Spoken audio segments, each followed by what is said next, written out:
Olá, conselheiros, conselheiras. Sejam muito bem-vindos a mais um podcast Os Conselheiros, onde a cada episódio nós trazemos um empresário, um executivo, um conselheiro para contar um pouco sobre a sua história de vida pessoal e profissional, de onde nós extraímos insights, aprendizados, lições de vida. Todas as segundas-feiras, mais um episódio indo ao ar, para levar conteúdo de qualidade a você que está nos assistindo. Se é a sua primeira vez aqui no nosso canal, te convido a fazer a sua inscrição e nos acompanhar, seja pelo YouTube, como também pelo Spotify. Se você curtiu, deixe aí a sua marcação, o seu comentário, compartilhe com outros colegas que possam também ter interesse nesse tipo de conteúdo. Ative o sininho para você ser notificado dos próximos episódios. Comigo aqui mais uma vez, meu querido Udo Girlich. Tudo bem, Udo? Tudo bem, Marcelo? Prazer. Bom. Muito obrigado por mais essa oportunidade e mais uma aula que a gente vai ter aqui hoje, né? Sempre uma aula. Podcast, para muitos, pode ser um momento de descontração, porque ele é descontraído. A característica do podcast é um bate-papo, Mas olha, mas sempre com conteúdo, né? exatamente. É um entretenimento com conteúdo. Exato. Você falou bem. Então, E hoje, quem vai ser esse conteudista? De quem que nós vamos sugar essa sabedoria, essa quem experiência? será? Quem será? Hoje a gente tem o grande prazer de ter conosco aqui no podcast da Board Academy o nosso querido Ronei Silva. Ronei, seja muito bem-vindo. Muito obrigado pela sua disponibilidade, né, e compartilhar um pouco da sua história aqui com a gente. Então, imagina, eu que agradeço muito a oportunidade de estar aqui com vocês. E, sem dúvida nenhuma, vamos bater esse papo. Vamos bater esse papo bom aí para contar as experiências aí. Então nós já vamos começar aqui com um quebra-gelo. Eu falei que o podcast é para ser algo descontraído, Maravilha. né? Conheço o nosso convidado já há algum tempo e sempre chamei ele de Ronei. E ele vem aqui e fala, olha, mas meu nome de batismo, minha mãe me chama de Ronei. E aí como é que fica? Ronei. Então vocês que estão nos assistindo, se a gente errar, desculpa, né? O dono do nome vai nos desculpar.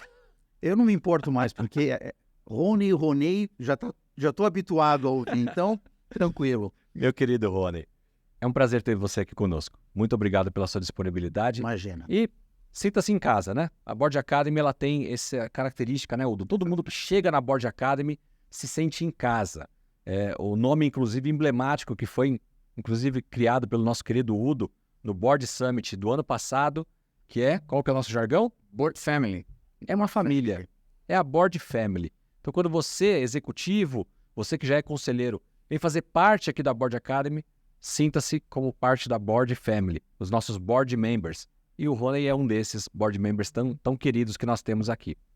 Nós queremos começar conhecendo, ou melhor, aqueles que estão nos assistindo, conhecendo um pouco da sua trajetória, né? Hoje, a foto é, eu sou isso, sou aquilo, moro aqui, mas onde tudo começou? Qual que é a origem? Onde você nasceu? A origem dos pais, irmãos? Como você escolheu a sua primeira profissão? E a gente começa daí a trilhar aí a sua Morou sempre em São Paulo. a sua carreira, exato. Ah, legal. Eu nasci em São Paulo. Meu pai, ele nasceu no Ceará, numa cidade muito pequenininha chamada Brejo Santo. A cidade mais próxima que algumas pessoas conhecem quando a gente fala é Crato, né? Ali na região do Padinho Cisso, tudo isso. Meu pai, então, como todo bom naquela época, né, veio para São Paulo para buscar uma vida melhor, tal. Infelizmente, ele já não está aqui conosco. E ele conheceu a minha mãe. Por quê? Porque naquela época também era muito comum ter aquelas pousadas. Acho que não era nem pousada que chamava, eu não sei, onde tinha casas de família, sabe? Assim, e a minha... As vilas, né? E a minha avó alugou.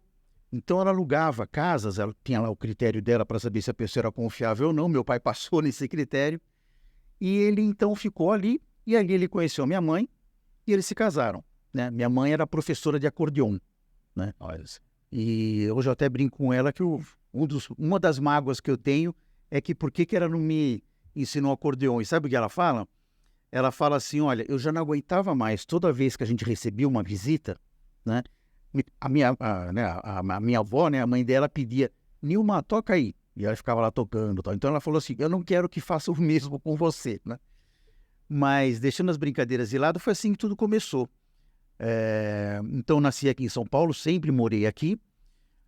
E quando eu tinha aproximadamente 14, sempre estudei em escola pública, e quando eu tinha aproximadamente 14 anos de idade, eu queria começar a trabalhar, só que eu não sabia fazer o quê, não tinha a menor ideia. Isso é uma vontade própria. Uma vontade própria, eu queria começar a trabalhar, que me perdoem os motoboys, a única coisa na época que eu não queria ser era motoboy, ou melhor dizendo, nem motoboy, office boy, né, que era muito comum naquela época.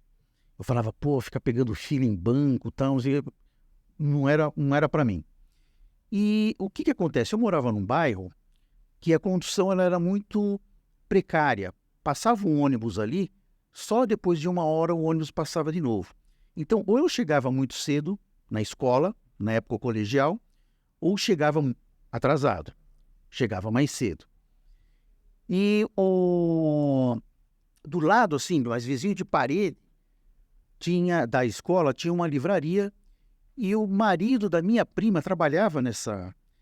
Trabalhava não, ele ia para a livraria porque ele saía mais cedo. E a esposa dele, a minha prima que trabalhava na livraria, ficava lá até as 10 da noite. Então, para ele não ficar sozinho em casa, ele ia para lá.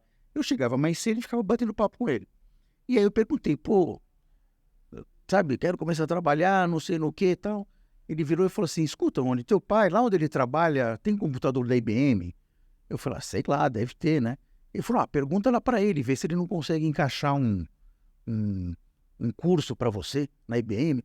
E ele estava extremamente empolgado porque ele trabalhava numa empresa de alimentos que naquela oportunidade ela estava aumentando muito a sua área de tecnologia da informação, nem chamávamos assim naquela época, né?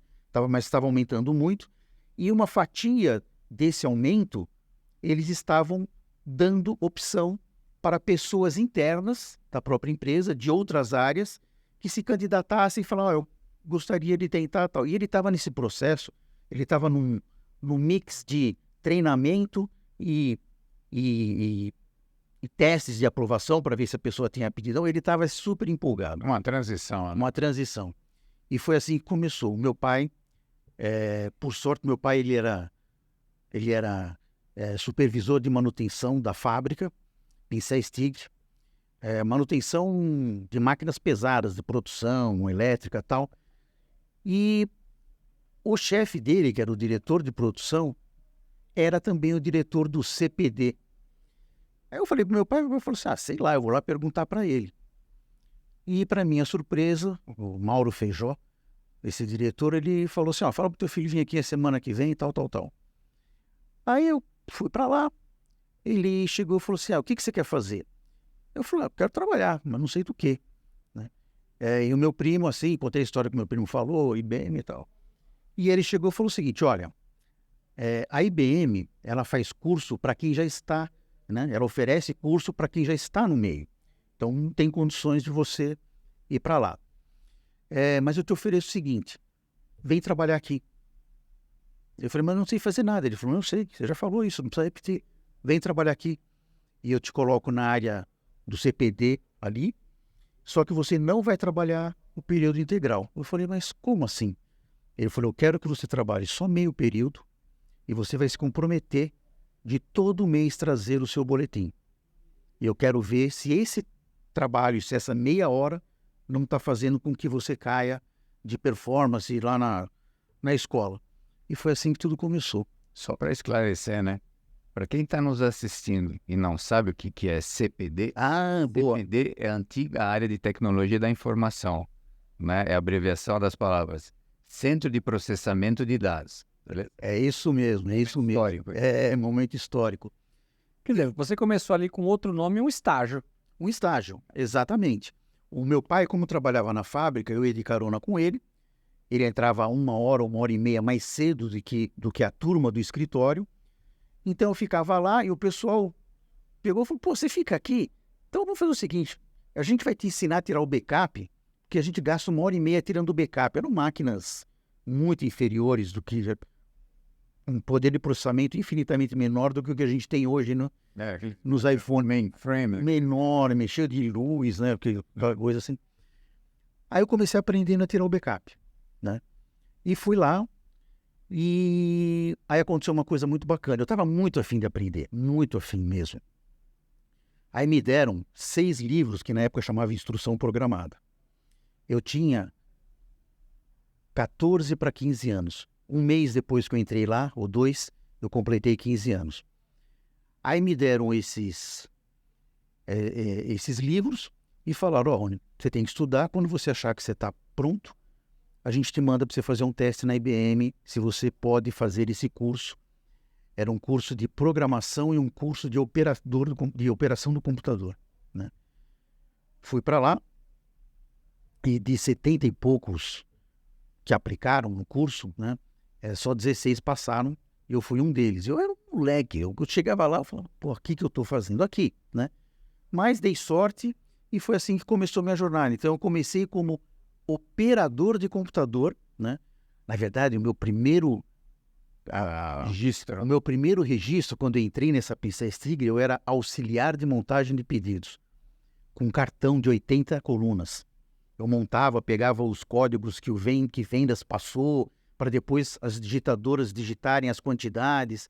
Olha, mas assim, cara, eu aprendi muito nisso, porque se você analisar, apesar de ser muito diferente dos dias de hoje, né, tem alguma coisinha que se você olhar para trás, é como o próprio Steve Jobs fala, né? Quando você olha para trás, você consegue conectar os pontos, né?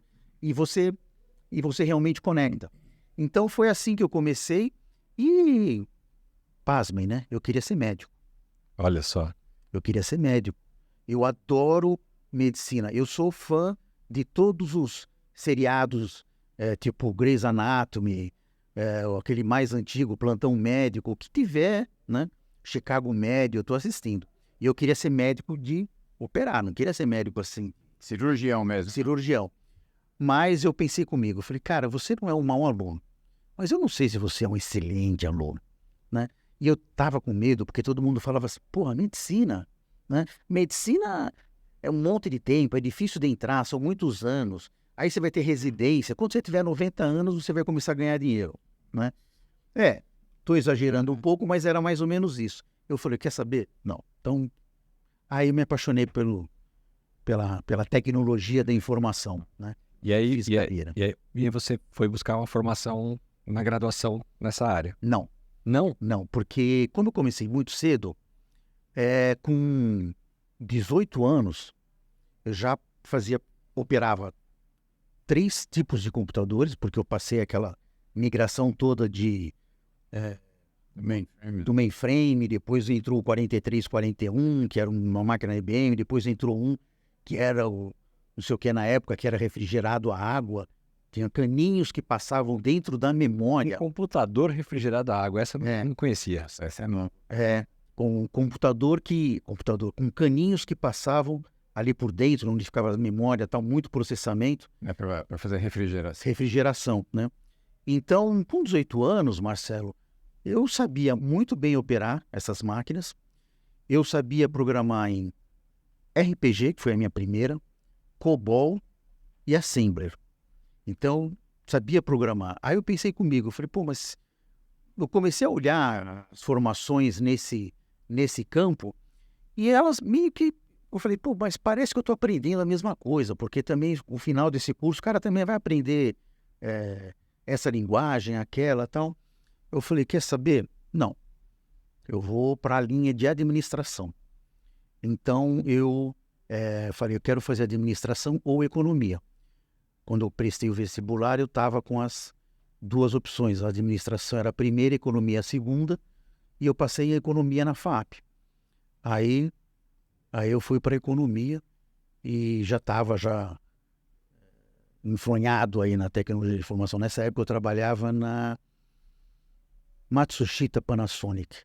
Isso também foi uma outra escola que eu tive, sabe assim, de trabalhar com japoneses. Sim. Meu chefe era um japonês raiz mesmo, e os diretores eram japoneses. Naquela época da mega inflação, uma inflação maluca, né? E eles assim, não, temos que planejar. A gente está falando de década de 80, mais ou menos. Isso. Exatamente. Aqueles planos malucos, tal. E eu ouvia muita gente falar, muito colega falava assim, pô, mas planejar para quê? Se amanhã já está tudo diferente, né? E o japonês não, é por isso que a gente tem que planejar. Não planejar, e se acontecer isso, se acontecer aquilo, ninguém vai pegar a gente de surpresa. Então, eu tive algumas escolas e algumas sortes uma sorte de pegar algumas empresas no meio da minha carreira, no desenvolvimento da minha carreira, que eu falo assim, olha, alguém lá em cima chegou e falou, já que você entrou desse jeito, deixa eu te colocar em 2 ou 3 lugares aqui que acho que vai ser bom para você, né? Então você foi para a economia, mas meio que já ciente de que você não seria um economista de prática. Sim, eu fui para a economia, da mesma forma a administração, eu não seria um administrador, vamos dizer assim, né? Porque só que eu queria aprender esse lado, eu não queria ter só conhecimento técnico, né? Então eu queria ir para essa linha. Então eu não tinha, principalmente economia, eu não tinha nenhuma intenção. E voltando só um pouquinho, no colegial, sou técnico profissional em química. Olha que doideira, né? Queria ser médico, técnico em química e fui cair em TI e, enfim, economista. Então foi assim. Foi assim que... Esse é o começo, eu diria que é dos meus 14 aos 20 anos de idade. Foi mais ou menos assim. E depois, Na sequência, eu estava na Panasonic, né? Na Matsushita, e aí eu comecei já, até agora, assim, as coisas foram meio que me levando, né? Aí eu falei, não, deixa eu olhar só um pouquinho e tal, agora como é que eu consigo daqui crescer? Fui para a Nestlé, né? Eu estava lá na Nestlé, estava na Matsushita, veio lá uma oferta que eu vi e falei, vou me candidatar, né? E então, eu estou ficando velho mesmo, né? Deixa eu voltar Antes disso, eu fui para Anderson Clayton. Anderson Clayton, que era uma empresa americana. Alimentícia, fazia aquelas maioneses, manteiga, tudo, margarina. Eu fui para compor uma equipe de implementação de um ERP da hoje chamada Accenture. Na época era Arthur Andersen. Sim. Arthur Andersen tinha um MRP.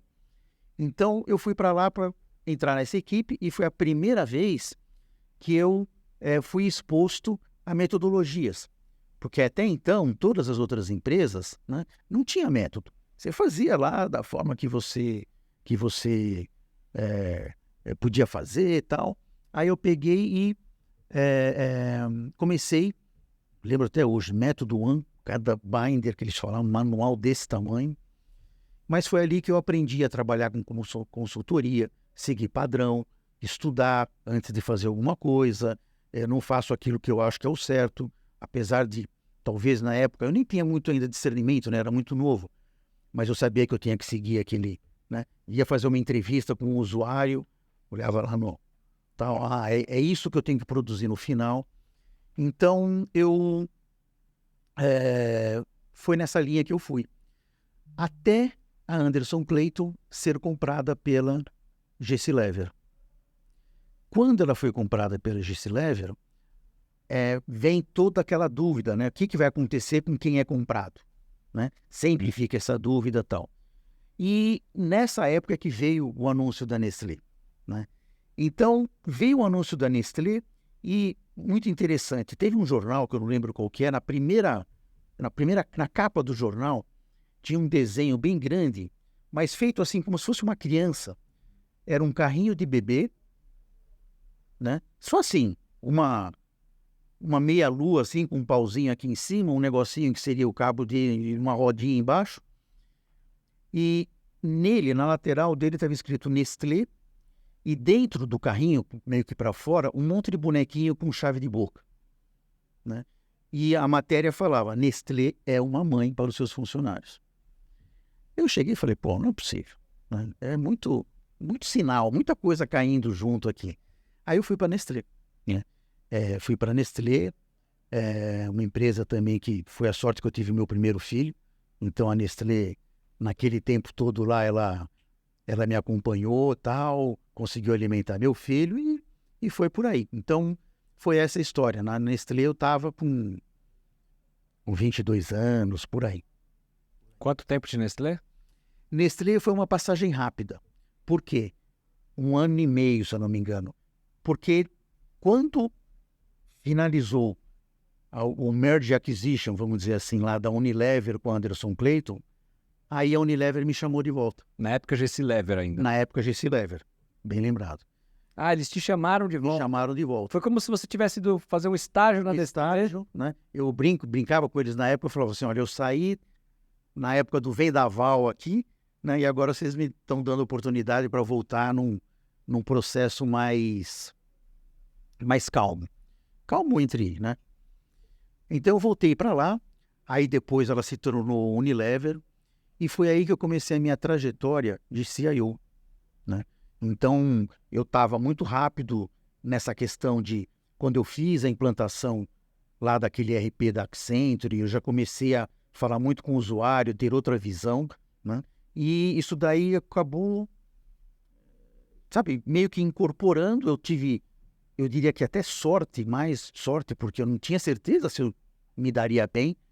Então eu fui supervisor quando eu voltei de uma equipe de TI, quando eu voltei para a GC Lever, e depois em seguida eu fui CIO da divisão de alimentos, e que chamava assim Vandenberg, que era da GC Lever, Vandenberg e Clayton, que foi, então eles incorporaram a Clayton na divisão de alimentos da GC Lever. E aí foi que aí foi um grande teste, né? Ou ia ou ia, né? Ou vai ou racha. Ou vai ou racha. Então, E em termos de graduação, você não precisou voltar para a academia para fazer uma graduação, alguma especialização em tecnologia na época? Só cursos rápidos? Só enfim. cursos rápidos, então eu fazia alguns cursos rápidos. Na própria Unilever, aí eu fui para o MIT, né? Então eu fiquei lá uns 3 meses no MIT, fazendo um treinamento muito forte de gestão estratégica de TI, né? Como que você começava, sabe, a querer falar da TI voltada para o negócio. Naquela época falava-se muito assim que o gerente de TI ele tem que ser orientado ao business, mas esse era um discurso que estava começando e pouca realização ainda, porque, e até hoje, viu, a gente encontra hoje Muita gente. empresa ainda... eu estava segunda-feira numa empresa onde a TI deles é um CPD, é um antigo CPD, uma área totalmente de suporte, né? Quando você pensa em desenvolver algo novo, tem que trazer gente de fora porque é um helpdesk. A gente encontra algumas empresas ainda que, infelizmente, né, eles veem essa área de tecnologia da informação ainda como suporte. Exatamente. Sendo que, na verdade, hoje em dia, ela já é uma área estratégica, por exemplo. Então, a Unilever foi a minha segunda grande escola. Eu falei da Matsushita. A Unilever foi, assim, o que eu fiz de treinamento na Unilever. E treinamentos, assim, muitos deles também gravados, onde você era exposto como se fosse um teatro. Então, eu tinha o meu script, não sabia o que as outras pessoas iriam fazer, né? E você falava, tal, te pressionavam, te punham contra a parede, não sei. Um belo dia, eu fiz um treinamento que eu era o diretor de fábrica e eu estava lidando com uma greve. E estava falando com RH, não sei o que, assim. E, de repente, começou como se fosse na parede desse lado ali, uma bateção na parede. Aí o cara de RH, não sabia que ele ia falar isso, ele falou assim, puta, Rony, temos que dar um jeito, os caras já estão batendo aqui. Os caras vão invadir, né? Assim, depois tudo isso era filmado, e aí você recebia as orientações com profissionais qualificados, falaram, ó, tá vendo aqui, ó, por que você fez isso daqui? Não te passou pela cabeça fazer essa outra coisa, né? Então, foi assim uma escola de desafios e de treinamento, aprendizado. Foi aí que realmente eu comecei a fazer a questão sabe, de olhar para o business mesmo. Ali foi a semente, ali onde a semente foi plantada. E aí você tinha uma equipe já com você. Aí já tinha uma equipe, já tinha várias empresas terceiras que compunham mão de obra. Já era uma equipe grande de TI já. É uma gestão. Já era uma gestão complexa. Pessoas, Ratos, aí fica um pouco de lado a questão técnica, vem mais a questão de gerir pessoas, que a gente sabe que, né, exige uma série de outras habilidades e competências. E tem tanta mudança aí, sabe, Udo, que a gente não percebe. Porque, por exemplo, você é um técnico, você tem um contrato com uma prestadora de serviço e você está executando tecnicamente aquilo, né, é uma coisa. Se eles resolvem passar aquilo totalmente para o provedor fazer e fala assim, Rony, a partir de agora você vai cuidar do relacionamento daqui com ele. O que vinha na cabeça do pessoal? Você vai estar cuidando, só que agora você não vai estar colocando a mão na massa, você vai estar, né, fazendo a gestão desse fornecedor sobre a mesma coisa que você fazer. É totalmente diferente. Eu fiz muito, depois eu falo do Gartner, mas quando eu estava no Gartner, eu fiz muita revisão de contrato entre empresas que recebiam serviços de TI e empresas que ofereciam. O famoso outsourcing, quando nasceu lá um tempo atrás. Talvez eu não erre. Posso errar, mas se eu errar é por pouco. Praticamente todos os contratos que eu analisei e todos os contratos que tinha algum pecado cometido por quem estava contratando o serviço, era exatamente esse. Ele pegou, tinha lá o seu pessoal técnico, ele diminuiu em 80%, 90%, isso tudo foi para o terceiro, e ele deixou que, eu tenho o meu gerente... Focal point. E ele falava assim, o meu gerente de data center, agora você vai ser o gerente que vai cuidar do relacionamento com a empresa tal. E ele não era culpa dele, não era ele não falava de SLA, de relacionamento, escalar, vem cá, porque aí já tem já tem todo um trabalho de gestão, de ser um macaco velho, de como é que eu converso, como é que eu não choco. Não é aquele... né? Não é operacional. Operacional. Totalmente diferente. Então a Unilever, ela plantou essa semente muito forte em mim. E que depois eu concretizei na outra empresa que eu fui. Né? Na sequência. Quantos anos de Unilever? Unilever foram, se eu não me engano, 6 anos, 5 anos. Né? E até agora a trajetória é em São Paulo, certo? Tudo em São Paulo. E, na verdade, na Unilever, a saída não foi unilateral minha. A Unilever, ela passou por uma reorganização forte. E a Unilever tinha as divisões de negócio, alimentos, produtos pessoais, tudo isso. E tinha uma divisão central. E as duas principais unidades de negócio, que eram alimentos e a parte de detergentes, elas tinham o seu CPD, ou melhor dizendo, o seu data center, tudo. Aí a consultoria que fez esse trabalho falou, não, acho que vocês estão gastando dinheiro à toa. Vamos colocar na divisão central toda essa parte de infraestrutura, como que se fosse um shared service, né? E aí mudou tudo. E essa minha função, ela iria acabar, assim como a do meu par na divisão de detergentes. E quem acabou assumindo essa posição da TI central foi o meu par. Aí a RH chegou para mim e falou o seguinte, Rony, isso não está sendo só no Brasil, isso está sendo montado no mundo e tem uma oferta para você. Eu falei, diga, era Tasca o nome desse RH. Ele falou, a gente está te oferecendo a mesma função para ser central, que eu e o teu colega está aqui, para a Índia, Paquistão e Bangladesh. Né? Eu tinha 32 anos de idade. E aí já estava casado? Casado, meu filho, tudo catatauzinho assim. Aí ele falou, Rony, e eu sinto dizer que, infelizmente, não vai ter outra posição aqui. A gente não gostaria de te perder. Né? Mas o que a gente tem hoje, que a gente tem muita tranquilidade de que você, apesar de ser num ambiente diferente... Eu fui para casa, falei, a primeira reação da minha esposa foi, você tá doido, né? Maluco, tal. Eu falei, vamos entender um pouquinho, né? Tem muita gente de fora que pensa que aqui em São Paulo tem índio andando com flecha na Paulista. Eu falei, será que a gente também não está pesando, colocando isso em relação à Índia? Eu sei que é um país mais pobre que aqui o Brasil, mas eu me entendi um pouco mais. Então eu falei para o diretor de RH, cara, deixa eu entender um pouco e tal. Aí falei com um monte de gente.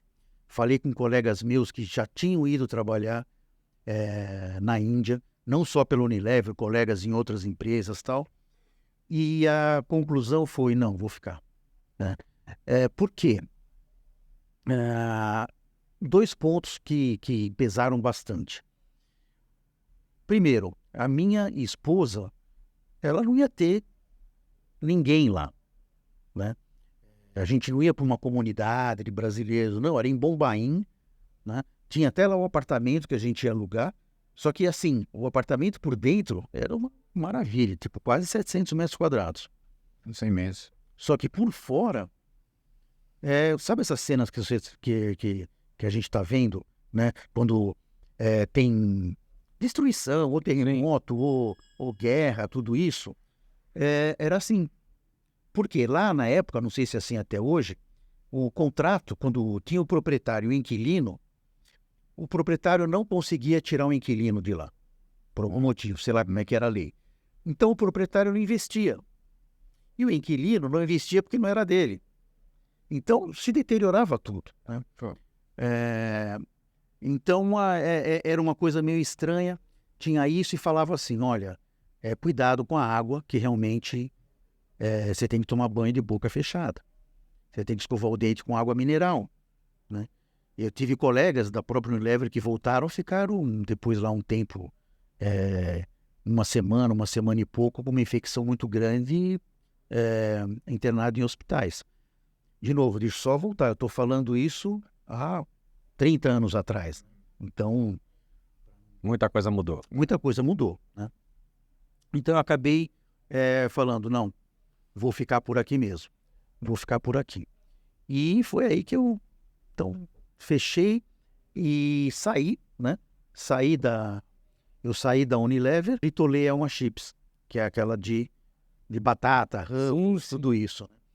E foi aí que eu tive a minha segunda dose, vamos chamar assim, de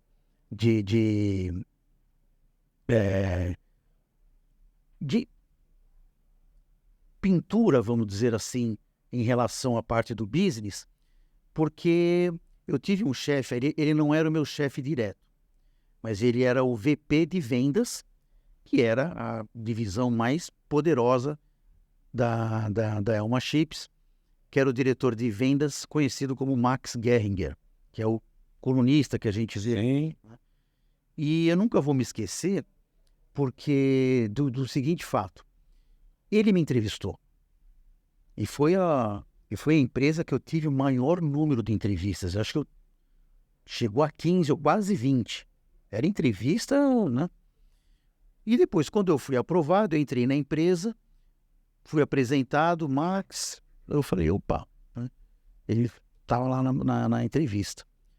Um mês depois, conhecendo tudo, eu percebi que o desafio que ele me deu na entrevista, e queria saber a minha opinião, era um problema real que ele estava vivendo. Aí eu falei assim, opa, já comigo, deixa eu marcar um ponto aqui. Fiz lá a minha solução, tal, não sei o que era automação de filiais, não vou entrar no detalhe, senão a história vai longe, e pedi uma reunião com ele. Apresentei tudo, né? Max, aqui, assim, tal. Ele chegou, Marcelo, e falou assim para mim, Rony, com esse investimento que você está propondo aqui, quantas bolsas a mais a gente vai vender? Bolsa, naquela época, era um nome que a gente dava para os pacotinhos de salgadinho. Então tinha a bolsa de Ruffles, bolsa de Doritos, por aí afora. Então ele falou, quanto nós vamos vender a mais de bolsas? Eu não tinha essa resposta. Eu tinha aquela cabeça de TI. A minha métrica de TI é se o meu computador, se o meu data center ficou 99,9%, está ótimo, né? Mas aí eu falei assim, a minha sorte foi que eu não tentei justificar. Como eu não tinha resposta, Eu falei, tá bom, Max, entendi. Comecei a catar as folhas da mesa dele. Ele falou, dá uma folha aí. Aí eu peguei, passei, ele começou a fazer uma continha no verso assim, simples, né?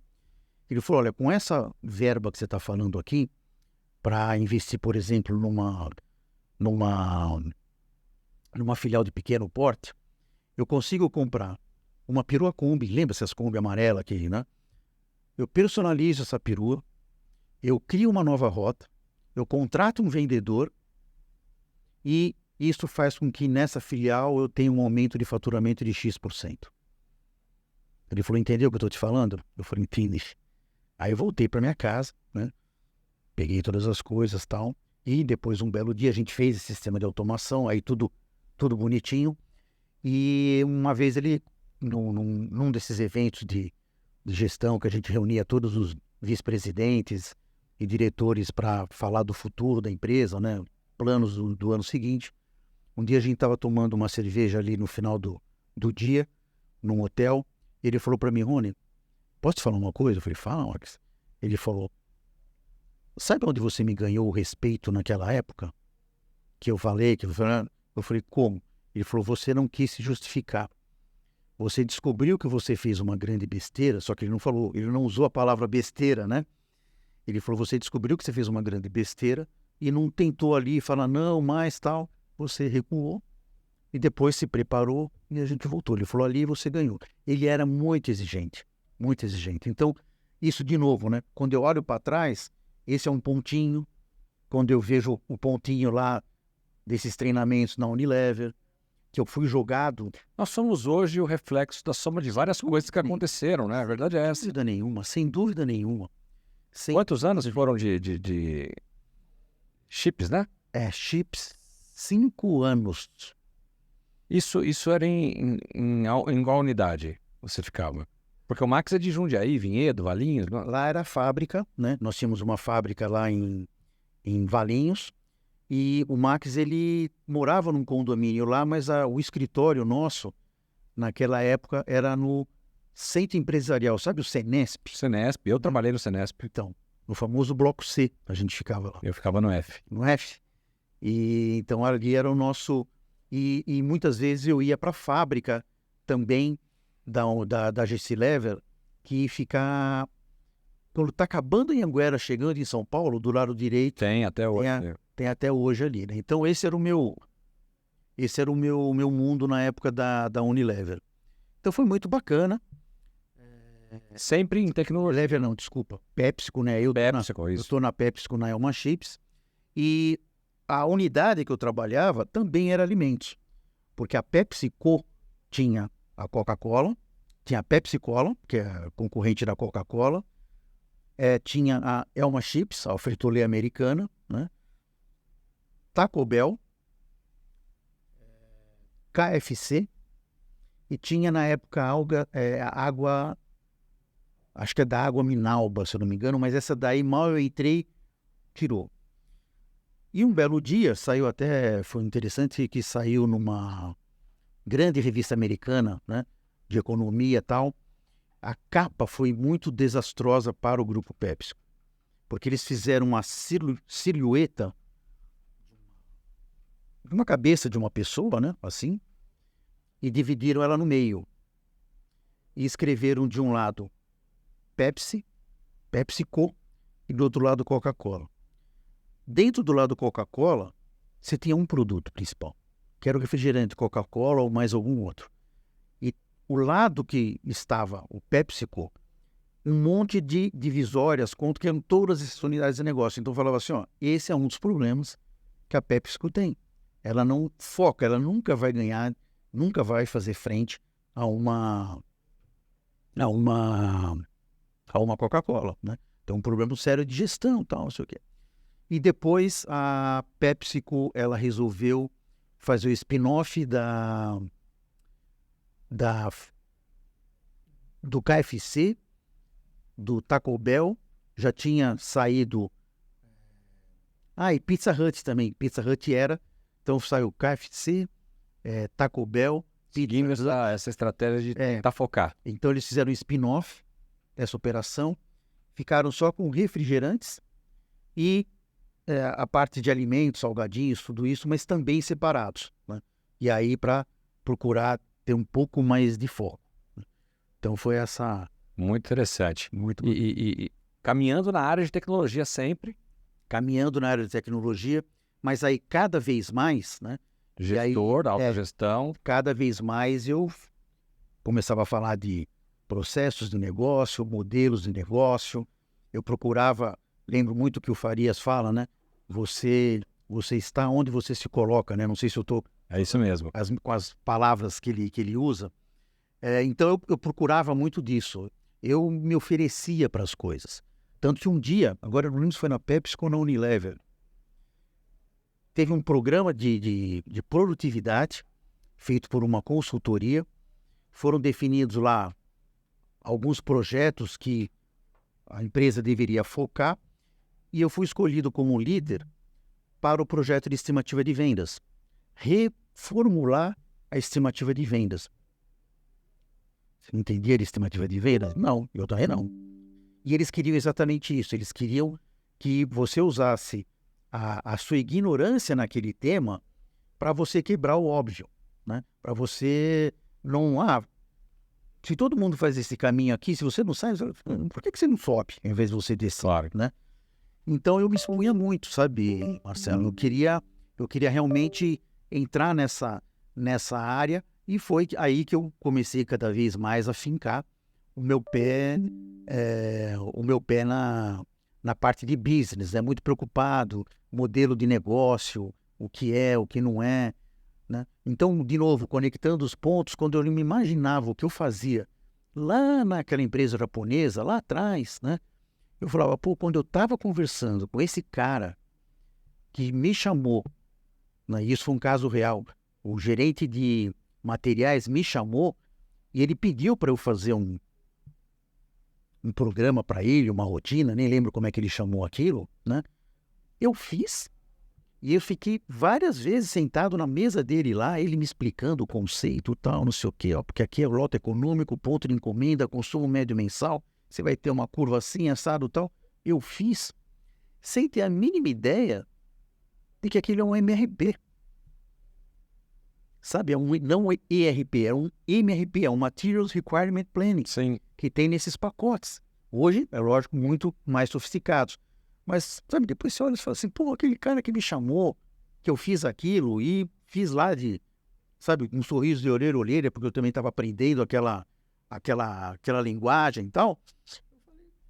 Incrível. Bom, tem um haver, né? Com certeza.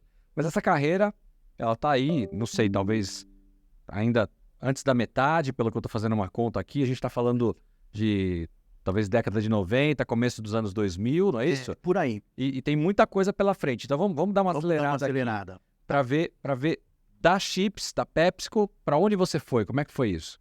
Aí foi uma coisa interessante, porque aí eu pulei para o mundo da consultoria. Também sem nunca ter sido consultor. Um headhunter me chamou, fez a primeira entrevista lá, fez a segunda, eu não sabia que empresa que era. Aí quando ele me chamou para fazer a terceira entrevista, a terceira já era com a empresa. Aí ele teve que abrir que empresa era essa.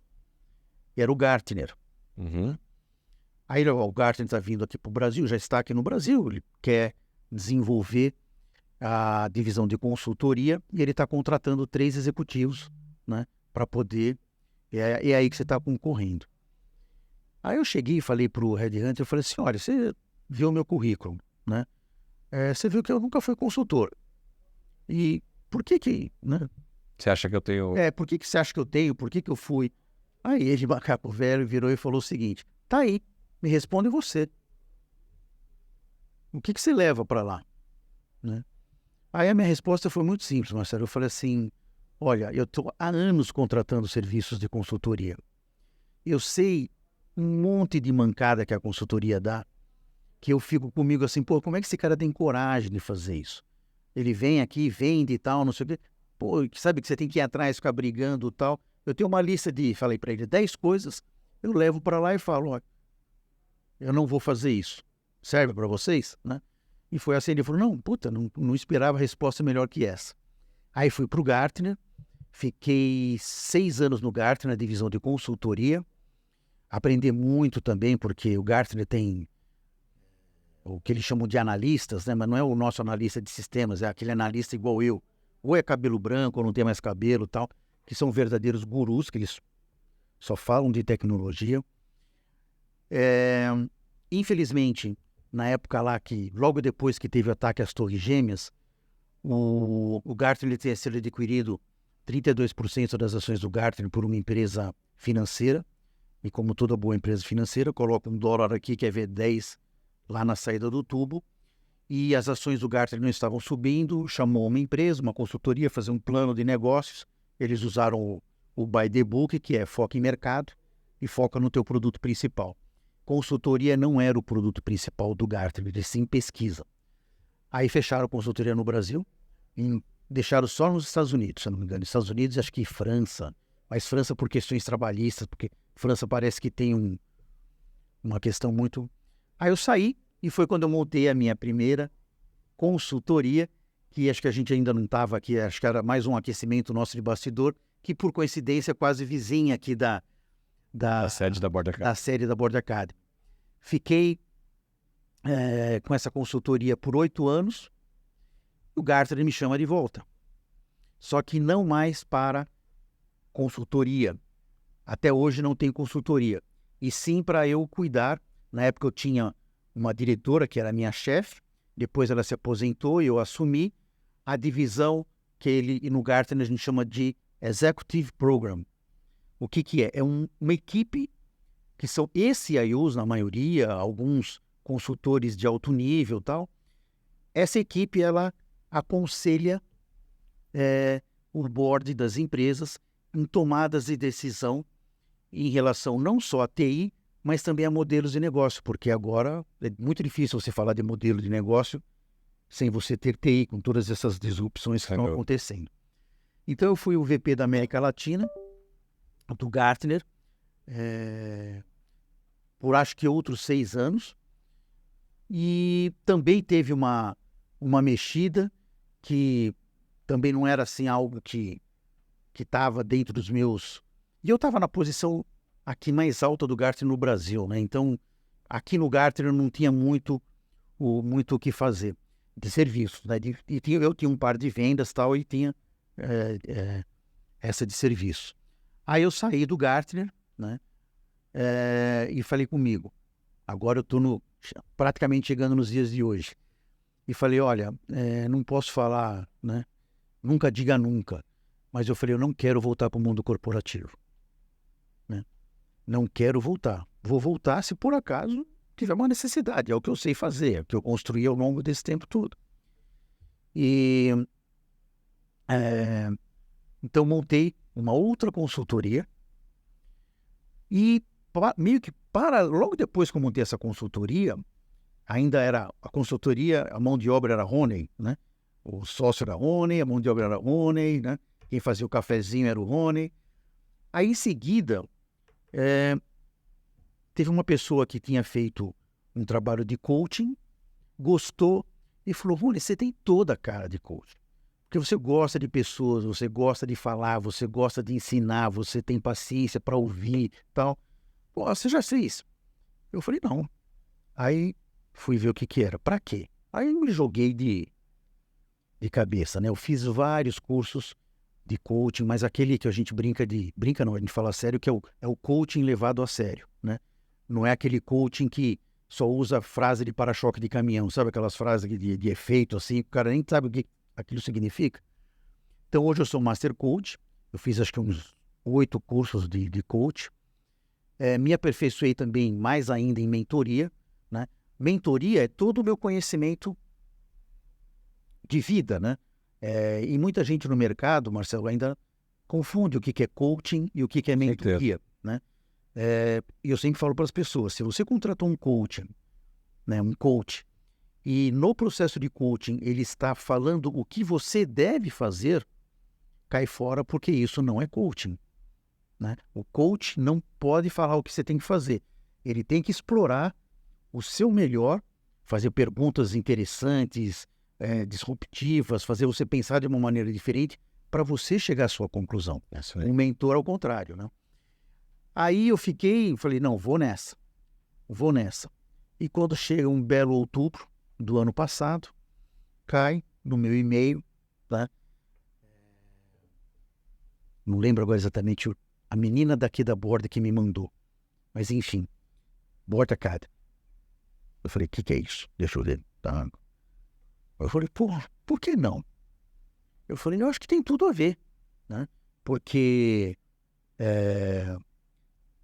lá atrás, no Gartner, eu fui advisor para executive level, para C-level de empresas. Eu falava de modelos de negócio e de todo tipo de setor. Eu tinha que estudar muito no Gartner, então eu falava de modelo de negócio. Por exemplo, eu fui para a Argentina para falar de modelos de negócio de uma geradora e distribuidora de energia, né? Mineradora, entretenimento e tal.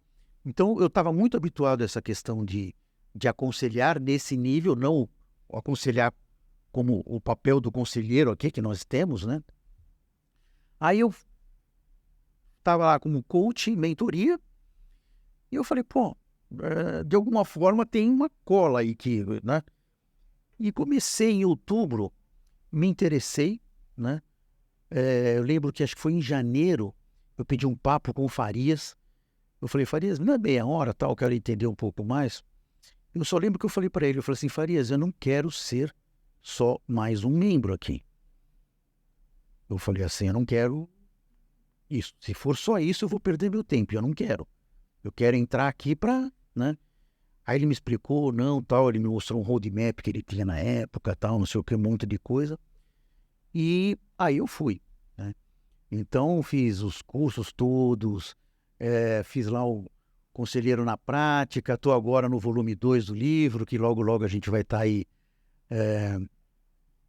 E estou hoje no Masterboard, quer dizer, então, estou nessa. E realmente agora eu estou... Atuando com a sua consultoria própria, né? Isso. E paralelamente também trilhando um caminho como conselheiro. Conselheiro, a minha consultoria, eu dei uma pisada no freio, porque há 4 meses atrás eu fui chamado por uma consultoria, o nome dela é Moving, especializada em agilidade.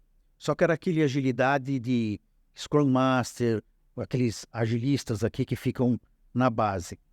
E a gente sabe que isso não torna a empresa ágil, né? A empresa ela tem que ser ágil como um todo.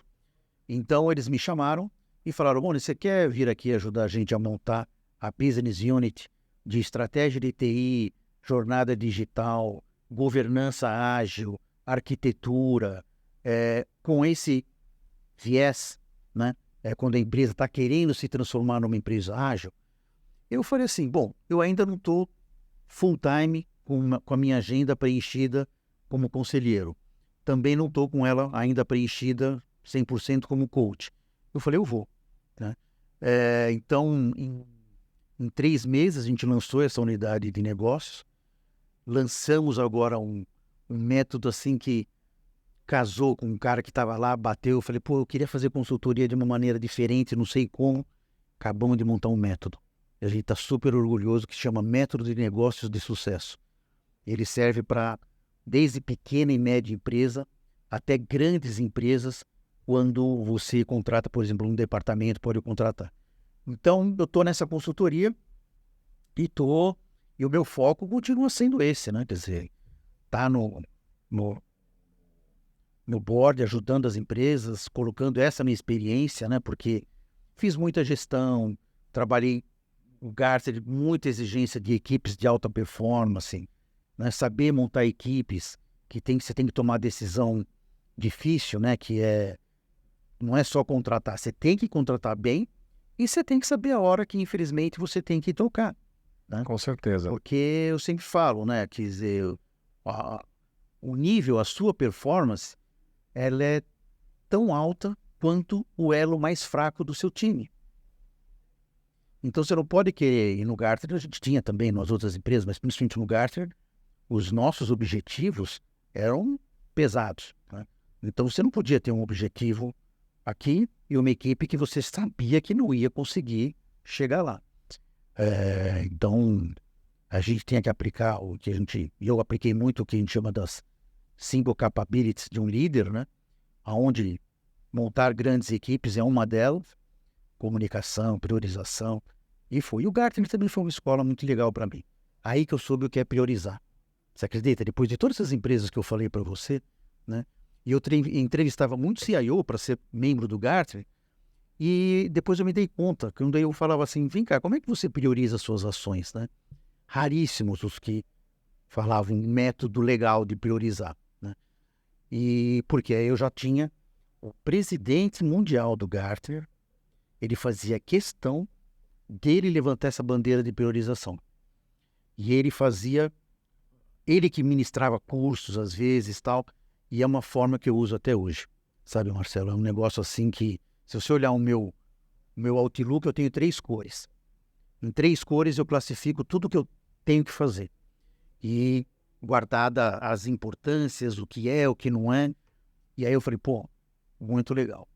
E hoje também eu uni isso com algo que eu aprendi no coaching, que é todo domingo eu programo a minha semana. E eu não passo de 5 atividades por semana. Quando a atividade ela é grande, eu quebro ela em 2. Não mais que 5. E aí tem uma história, né, de um cara que... Um garoto lá nos Estados Unidos, sei lá onde é que ele estava, encontrou lá um senhor, estava falando de negócio, ele falou assim, eu posso fazer uma sugestão, né? Ele falou, pode, eu não sei se era um evento, eu não lembro o que era, e dizem que isso é verídico. Ele falou, o senhor não precisa me pagar nada, tal, não sei o quê. Ele falou, mas é algo que eu acho que o senhor deveria mudar. Isso, o dono, né, chegou e falou assim, tá bom, me passa, e se por acaso der certo, depois eu te compenso. E ele falou exatamente isso. Não faça mais do que 5 atividades por dia. Né? E se a atividade ela é muito grande, quebre essa atividade, para você também ter vitórias ali, conquistas separadas, né? Mas não passe de 5 atividades. Esse senhor fez, é de uma grande cadeia de fast food americana, né? Uma das bambambãs, e ele chamou o moleque de volta, moleque mesmo, parece que tinha 18 anos de idade. De onde ele tirou isso da cartola? E deu um puta do cheque pro cara, né?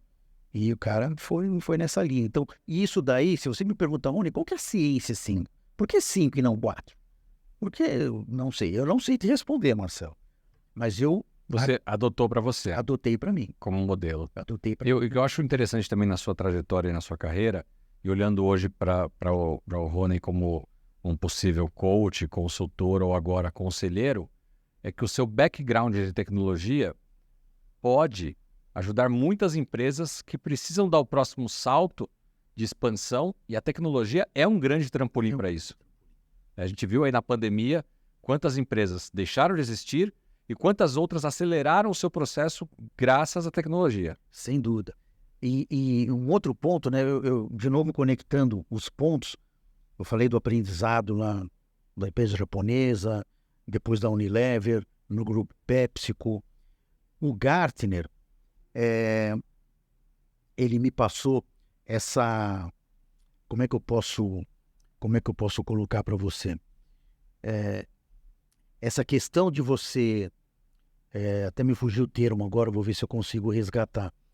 Mas essa questão de priorização e essa questão de você focar, tá? Isso muito forte, isso bateu muito com o coach. O coach você tem que trabalhar, sabe, aqueles seus bloqueadores, aquelas coisas que aparecem aí que você mal sabe e influencia negativamente naquilo que você está fazendo. Sim. Né? O que eu fiz, e já tenho que fazer de novo, mas há um ano atrás, eu olhei e saí de 10 grupos do WhatsApp. Eu falei, pô, tem como eu Administrar tudo isso. administrar tudo aquilo? Aí eu, educadamente, falei, pessoal, estou entrando num outro projeto, prioridades, não vou conseguir mais acompanhar vocês e tal. Eu tive que fazer lá o meu critério, né? E... né? Você ainda teve a gentileza de escrever, né? Muitos saem, você não sabe por que saiu. Hoje em dia, eu acho que o que falta hoje, sabe, Marcelo, eu acho essa questão da boa educação, isso aí tem ficado muito para trás, sabe? Assim, da maneira de você se relacionar, de você discordar de alguém, de você colocar um outro ponto de vista, de você argumentar, não existe, né? E eu ainda vou fazer um livro, vou até aqui dar um spoiler, talvez alguém pegue isso daí e faça antes, né? Porque eu acho que tem, nas empresas, na minha visão, tem um ponto que precisa ser resolvido. E ninguém tem coragem de mexer. Ninguém tem coragem de mexer. E esse ponto, eu falo que é como se fosse assim, sabe aquelas casas que tem um porão que você abre assim? Isso daí vive lá dentro. É um monstro, mas ninguém tem coragem de mexer. Hipocrisia. Né? Quando eu falo hipocrisia, deixa eu me explicar melhor. É aquela avaliação que é feita todo ano e 60%, 70% dos funcionários da empresa não acreditam naquela avaliação. Né? É você falar que você é um top performer e, de repente, quando você tem uma oportunidade, o critério utilizado para aquela oportunidade é outro. Ou recebe uma boa avaliação em dezembro e em janeiro é demitido. Em janeiro é demitido. Como assim, né? Exatamente. Eu sempre tive desculpa só pegar um gancho nisso, porque eu já vi acontecer com muitos colegas, inclusive já aconteceu comigo também. Você é super bem avaliado e, de repente, por uma situação ou outra, ou aquela unidade de negócios vai fechar, aquele departamento vai ser modificado, vai ser absorvido. Situações podem acontecer. E aí, essas pessoas que são tidas como potenciais, como outstanding, não são absorvidas por outra área. Então, peraí, a avaliação estava correta ou não? Ou era hipocrisia?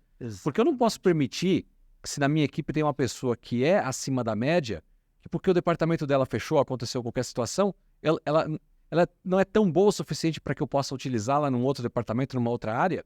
Tem alguma coisa errada nessa avaliação. Tem alguma coisa, sabe, tem esse lado que na minha opinião, se isso fosse resolvido, vamos imaginar uma empresa zero hipócrita, né? Eu tô falando é uma coisa pesada, né? Mas, infelizmente, existe ninguém e ninguém toca, ninguém quer pôr a mão, né? Ninguém quer pôr a mão. Eu falo assim, olha, metade das pessoas falam em colaboração, é uma colaboração assim, eu tô ali, mas, na verdade, eu tenho um interesse por trás daquilo. É verdade, as pessoas não querem falar, sabe? É chato falar sobre isso daí. Mas, um dia isso vai ter que acontecer. Eu não sou, assim, inocente, Marcelo, de que isso vai acabar, né? Mas eu tenho certeza que se, sabe, o pessoal do alto escalão, do Steering Committee, aqui em cima, do Executive Team, chegar e falar, pô, é assim, cara. Não sei o que, não, cara, é isso. É assim. Vamos assim. As coisas mudam. As coisas mudariam. O cara que leva a sério. Pô, 2 meses atrás eu estava fazendo uma apresentação, eu fiz isso daqui. Quantas pessoas aqui estão satisfeitas no atual trabalho? Né? Acho que 15% levantou a mão. É muito triste você pensar. Muito triste. Que mais de 80% dos colaboradores de uma empresa estão trabalhando insatisfeitos e felizes. Insatisfeitos, sabe? Ou com o salário, ou estão fazendo algo que não gostam de fazer. E pior, se você começa a olhar mais para a base, você vê pessoas que estão começando a fazer um trabalho e aqueles poucos que têm um propósito de vida já definido, aquele trabalho, e se ele seguir naquilo, ou trabalhos equivalentes, né, ele nunca vai conseguir alcançar e realizar o seu propósito de vida. Verdade. Entendeu? Vamos supor, um cara que quer viajar, o cara quer conhecer o mundo, quer fazer alguma coisa, mas ele quer conhecer o mundo, né? De repente o cara começa, né, a trilhar um caminho que não tem nem como, né? Diferente, por exemplo, se ele fosse ir para hotelaria, essa questão de cruzeiros, navio, né? Exato. Ele estaria meio que... E essa quantidade é enorme, Marcelo.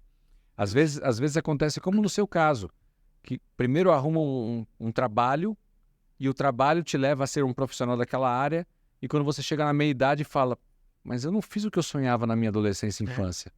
Aí agora eu sou esse profissional frustrado, que não tomei as rédeas da minha carreira e deixei meio que os outros me liderassem no sentido de que para onde eu vou com a minha profissão. E eu tive a sorte de que... Lembra que eu falei que eu queria ser médico e tal? Aí, por um critério certo ou errado, um critério muito simples ou não, eu falei, não vou ser. vou ser outra coisa, não vou ser médico, não. E aí, coincidindo eu estar sendo exposto à área de tecnologia, isso aqui também brilhou meus olhos, né? Então, se você toma decisões baseadas em critérios, né, que você define para você, procura colocar lá os prós e contras, esse é o caminho. Com certeza. Esse é o caminho, mas eu fico assim triste em saber que ainda o público que tem, né, nesse nosso Brasil e em alguns outros países, né, eu fui vice-presidente do México até aqui, a quantidade ainda é muito grande de pessoas que se formam e falam, o que eu vou fazer agora? Sabe? Com certeza. Não. Mas já estamos há mais de 1 hora conversando aqui. Olha como é que o tempo passa, né? Então a coisa... Nossos convidados não podem ir embora sem deixar uma recomendação. E qual que é essa recomendação, Rony? Se você leu ou está lendo, se você assistiu ou está assistindo algum filme, alguma série, algo que você possa deixar de recomendação aqui para os nossos telespectadores e ouvintes. Sem dúvida. Livro, eu acabei de ler há pouco tempo um livro que eu recomendo, chama View from the Summit.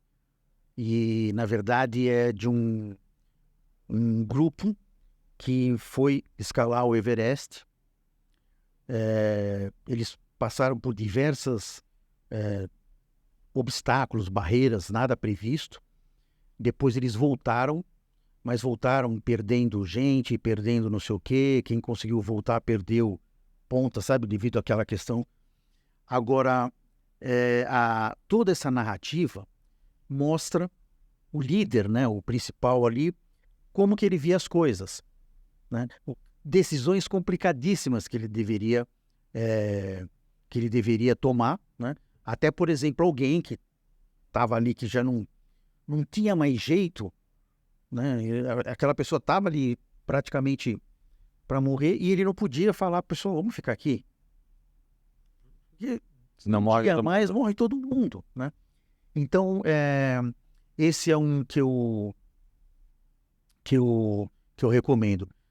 Eu não posso ainda recomendar porque eu estou no meio dele. Eu estou lendo agora o livro Rebeldes Têm Asas, do dono lá da... Oh, meu Deus! Que é um pinguizinho, aquela camiseta da... É do Rony Meisler. Inclusive, eu trabalhei com o pai dele. Quando eu era CIO quando eu era CIO da Elma Chips, o pai dele era vice-presidente da Oracle e eu implantei o pacote da Oracle. Lembra quando tinha aquele bug do Millennium lá? Sim. Tá?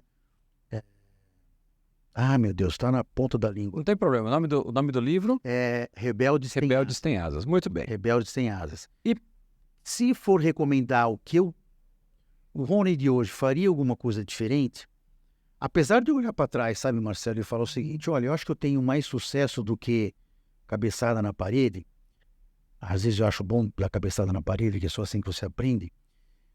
Hoje, com toda essa história que eu tenho, com todo esse, sabe, a mentalidade, coach, tudo isso, gestão, eu tentaria planejar mais a minha carreira. Eu ocupei situações que eu não tinha a mínima ideia se eu iria dar certo. A empresa também apostava. Então, sabe aquele risco de, eu estou perdendo um grande técnico e criei um péssimo gestor? sim. Eu passei por isso, entendeu? Passei ileso. Deu certo, mas foi arriscado. Mas arriscado, né? Então, se eu falasse assim, olha, cara, tem jeito de você planejar, né? Planeja, sabe? Planejar não é defeito, muito pelo contrário, é virtude. Eu costumo dizer o seguinte, nós temos que ser protagonistas da nossa carreira e não deixar que outros nos levem, né? E é o que acontece com muitas pessoas, principalmente na fase inicial da carreira, que um patrão, uma oportunidade de emprego que abre, quando você vê, eu virei contador. Mas você queria ser contador? Não. É que eu entrei no escritório de contabilidade do amigo do meu pai, aí eu tinha que estudar contabilidade e eu me vi contador. Mas peraí, e outra coisa, você nasceu contador? Não, você se formou em contabilidade. Sempre há tempo de novas formações, Exato. mudanças de página, né? As pesquisas hoje revelam que os profissionais, durante a sua carreira, terão pelo menos 2 ou 3 grandes mudanças de carreiras, né? Até porque profissões do passado hoje não existem mais, e as que tem hoje, talvez daqui 20 anos não existam. Então a gente tem, até menos, né? Então a gente tem que se reinventar o tempo todo, né? Agora mesmo, você falando sobre coaching, sobre consultoria e conselho. Vocês que estão nos assistindo, né? Talvez seja o seu caso. Você tem uma carreira brilhante como executivo e está passeando aí e pensando, o que eu vou fazer depois dessa fase? Ser um consultor, um professor, um coach, um mentor? Por que não um conselheiro? Se esse é seu caso, procure a Board Academy. Será um prazer conversar com você, explicar um pouco sobre esse ecossistema e como você pode se tornar um conselheiro e ajudar tantas empresas do nosso Brasil. Rony, caminhando para o nosso final aqui, mensagem final, você deixar uma mensagem para os nossos ouvintes, telespectadores, os seus contatos. Perfeito. Eu vou muito na linha do que o Marcelo acabou de mencionar. Seja dono do seu destino. Faça aquilo que você gosta. Pergunte assim para você mesmo, né? Muita gente fala, isso aí é balela. Não é balela, não. Qual é o legado que você quer deixar nessa vida? Você veio aqui para quê? Você veio aqui, você é um projeto. E cabe a você fazer com que esse projeto dê certo. Qual é o legado que você vai deixar? Uma outra pergunta que o pessoal fala, e muita gente já, né, considera que não tem nada a ver, por que você levanta toda segunda-feira de manhã e você levanta feliz? Levanta feliz, tá? Então, pense nisso e realmente vá à luta, né? E fecho com o que o nosso CEO aqui da Board Academy fala. Você está aonde você se coloca. Não espere ninguém fazer por você. Aí não adianta reclamar. Então, dá para planejar. O Marcelo falou de mudanças e isso vai acontecer cada vez com uma intensidade maior, né? E tá aí, esse é o ponto. Existem muitas ferramentas hoje, muitas possibilidades para você conseguir se orientar. É isso que eu deixo para vocês. Só, né, reforçando, meu nome é Rony, meus contatos, a Board Academy tem, posso passar? Pode passar o seu LinkedIn, uma rede social, enfim, um site. Bom, eu tenho rede social, então o meu Instagram é @ronysilva.coaching. O meu LinkedIn também é o início lá do LinkedIn /Rony Silva. É isso. Vocês me acham de algum jeito. Eu estou aqui totalmente aberto para bater papo e aprender, porque a gente sempre aprende. Não tem aquele cara que só fala para os outros aprenderem. Todo mundo aprende. Obrigado, Rony, pela sua participação aqui conosco. Parabéns pela bela carreira que você tem trilhado aí. E por ser um board member e estar tão próximo de nós aqui, temos aprendido muito com você. Você que está nos assistindo, acompanhou até agora, meu muito obrigado. Fique atento às nossas próximas programações, ative aí o sininho para que você seja notificado dos próximos episódios aqui do podcast Os Conselheiros. Nos vemos na próxima edição. Um grande abraço a todos. Tchau, tchau. Tchau.